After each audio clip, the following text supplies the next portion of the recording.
History of Mongol. Genghis Khan. Mongol leader Genghis Khan, 1162–1227, rose from humble beginnings to establish the largest land empire in history. After uniting the nomadic tribes of the Mongolian plateau, he conquered huge chunks of Central Asia and China. His descendants expanded the empire even further, advancing to such far-off places as Poland, Vietnam, Syria, and Korea. At their peak, the Mongols controlled between 11 and 12 million contiguous square miles, an area about the size of Africa. Many people were slaughtered in the course of Genghis Khan's invasions, but he also granted religious freedom to his subjects, abolished torture, encouraged trade and created the first international postal system.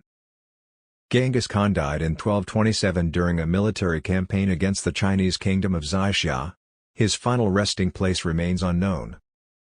Genghis Khan, the early years. Temujin, later Genghis Khan, was born around 1162 near the border between modern Mongolia and Siberia. Legend holds that he came into the world clutching a blood clot in his right hand. His mother had been kidnapped by his father and forced into marriage. At that time, dozens of nomadic tribes on the Central Asian steppe were constantly fighting and stealing from each other, and life for Temujin was violent and unpredictable. Before he turned 10, his father was poisoned to death by an enemy clan. Temujin's own clan then deserted him, his mother and his 6 siblings in order to avoid having to feed them. Shortly thereafter, Temujin killed his older half-brother and took over as head of the poverty-stricken household. At one point, he was captured and enslaved by the clan that had abandoned him, but he was eventually able to escape. In 1178 Temujin married Bort, with whom he would have 4 sons and an unknown number of daughters. He launched a daring rescue of Bort after she too was kidnapped, and he soon began making alliances, building a reputation as a warrior and attracting a growing number of followers. Most of what we know about Genghis Khan's childhood comes from the Secret History of the Mongols, the oldest known work of Mongolian history and literature, which was written soon after his death. Genghis Khan unites the Mongols.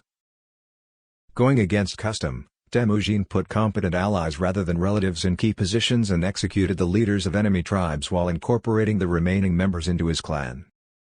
He ordered that all looting wait until after a complete victory had been won, and he organized his warriors into units of 10 without regard to kin.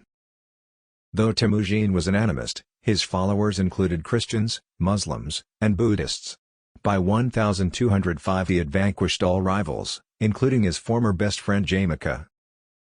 The following year, he called a meeting of representatives from every part of the territory and established a nation similar in size to modern Mongolia.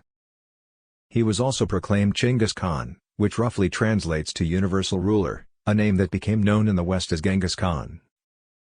Genghis Khan establishes an empire. Having united the steppe tribes, Genghis Khan ruled over some 1 million people. In order to suppress the traditional causes of tribal warfare, he abolished inherited aristocratic titles. He also forbade the selling and kidnapping of women, banned the enslavement of any Mongol and made livestock theft punishable by death. Moreover, Genghis Khan ordered the adoption of a writing system, conducted a regular census, granted diplomatic immunity to foreign ambassadors and allowed freedom of religion well before that idea caught on elsewhere. Genghis Khan's first campaign outside of Mongolia took place against the Xiexia kingdom of northwestern China.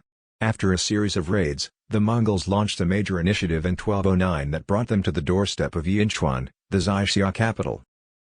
Unlike other armies, the Mongols traveled with no supply train other than a large reserve of horses. The army consisted almost entirely of cavalrymen, who were expert riders and deadly with a bow and arrows. At Yinchuan, the Mongols deployed a false withdrawal, one of their signature tactics, and then initiated a siege. Though their attempt to flood the city failed, the Xiexia ruler submitted and presented tribute. The Mongols next attacked the Jin dynasty of northern China, whose ruler had made the mistake of demanding Genghis Khan's submission. From 1211 to 1214, the outnumbered Mongols ravished the countryside and sent refugees pouring into the cities. Food shortages became a problem, and the Jin army ended up killing tens of thousands of its own peasants. In 1214 the Mongols besieged the capital of Ongdu, now Beijing, and the Jin ruler agreed to hand over large amounts of silk, silver, gold and horses.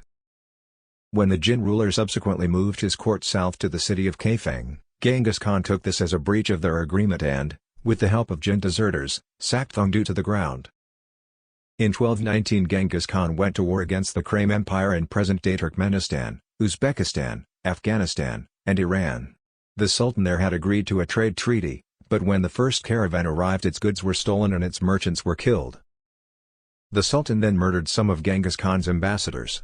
Despite once again being outnumbered, the Mongol horde swept through one Krim city after another, including Bukhara, Samarkand, and Urganch. Skilled workers such as carpenters and jewelers were usually saved, while aristocrats and resisting soldiers were killed. Unskilled workers, meanwhile, were often used as human shields during the next assault. No one knows with any certainty how many people died during Genghis Khan's wars, in part because the Mongols propagated their vicious image as a way of spreading terror. Genghis Khan's death and the continuation of the empire. When Genghis Khan returned to Mongolia in 1225, he controlled a huge swath of territory from the Sea of Japan to the Caspian Sea. Nevertheless, he didn't rest for long before turning his attention back to the Xiexia kingdom, which had refused to contribute troops to the Krim invasion. In early 1227 a horse threw Genghis Khan to the ground, causing internal injuries. He pressed on with the campaign, but his health never recovered. He died on August 18, 1227, just before the Xiexia were crushed. Genghis Khan conquered more than twice as much land as any other person in history, bringing Eastern and Western civilizations into contact in the process. His descendants, including Ogedei and Kublai, were also prolific conquerors, taking control of Eastern Europe, the Middle East and the rest of China, among other places. The Mongols even invaded Japan and Java before their empire broke apart in the 14th century. Genghis Khan's last ruling descendant was finally deposed in 1920.